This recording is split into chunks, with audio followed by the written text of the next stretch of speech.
بسم اللہ الرحمن الرحیم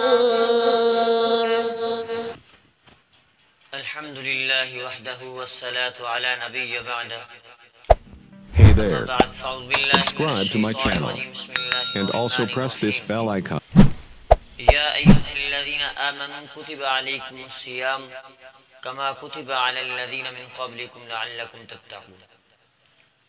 قال النبی صلی اللہ علیہ وسلم من صیام رمضان ایمانا واحتسابا غفر له ما تقدم من ذنبه من قام رمضان ایمانا واحتسابا غفر له ما تقدم من ذنبه صدق اللہ العظیم۔ میرے عزیز سامعین مکرمین،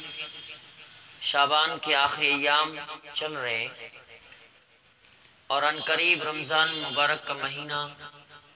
ہم سب کو الحمدللہ انشاءاللہ اللہ کی فضل و کرم سے نصیب ہوگا۔ اس رمضان مبارک کے اس بابرکت مہینے میں رب العالمین نے قرآن مقدس جیسی پاک کتاب نازل فرمائی ہے۔ رمضان مبارک کا یہ بابرکت مہینہ اتنا بابرکت ہے کہ تحویل کعبہ بھی اور حضرت علی شیر خدا رضی اللہ عنہ کی شہادت اس مہینے میں، اما عائشہ صدیقہ رضی اللہ عنہ کی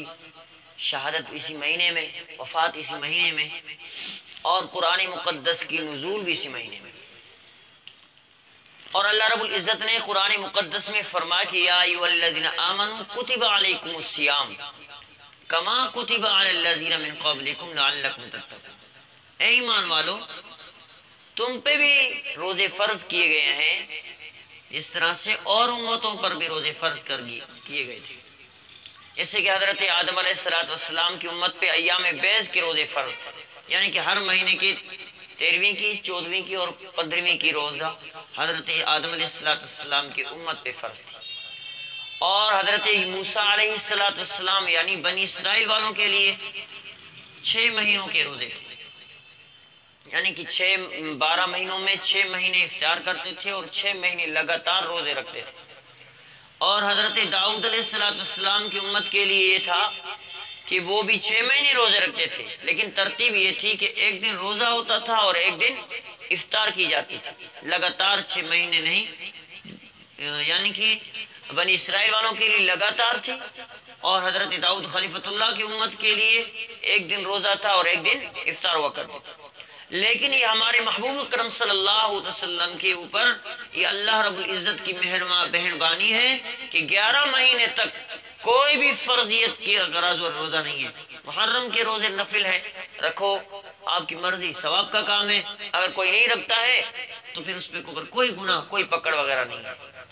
اگر سفر ہے، ربیع الاول ہے، ربیع الثانی ہے، جمادی الاول ہے، جمادی الثانی ہے، رجب ہے، شعبان ہے، شوال ہے، ذی القعدہ ہے، ذی الحجہ ہے، ان تمام ایاموں میں، تمام دنوں میں اور تمام مہینوں کی دنوں میں اگر کوئی شخص روزہ رکھتا ہے نفل کی نیت سے، ثواب ہے، بہت بڑا ثواب ہے۔ اگر کوئی نہیں رکھتا ہے تو کوئی پکڑ، کوئی گناہ کا کام نہیں ہے۔ لیکن فرض صرف ایام رمضان کے جو اور ماہ رمضان کے روزے ہیں۔ اللہ نے فرمایا کہ شہر رمضان الذی انزل فیہ القرآن، کہ ہم نے رمضان کے مہینے میں قرآن کو نازل کی ہے۔ اور اللہ رب العزت کا ایک حدیث ہے، یعنی کہ ایک حدیث قدسی ہے۔ ایک حدیث ہوتا ہے جو رسول اللہ صلی اللہ علیہ وسلم سے بیان کی گئی ہو، ایک حدیث ہوتی ہے جو رسول اللہ صلی اللہ علیہ وسلم کے خدا نے اللہ کے رسول کو بتایا ہو، جو قرآن مجید میں نہیں ہے۔ حدیث قدسی ہے، اللہ رب العزت نے فرمایا کہ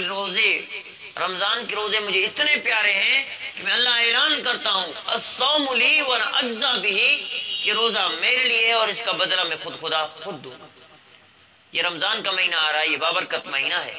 اور اس ماہ کے اندر اللہ رب العزت کے بہت بڑی نعمتیں اور رحمتیں نازل ہوتی ہیں، اتنی رحمتوں کی انبار ہوتی ہے۔ سب سے اول کہ اس ماہ کے اندر شیطان لعین مردود قید کیا جاتا ہے،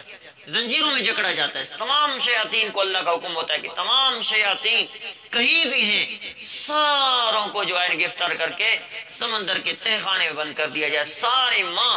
ان کو بند کر دی جاتی۔ غیر رمضان میں محرم، صفر، ربیع الاول، ربیع الثانی، جمادی الاول، جمادی الثانی، رجب،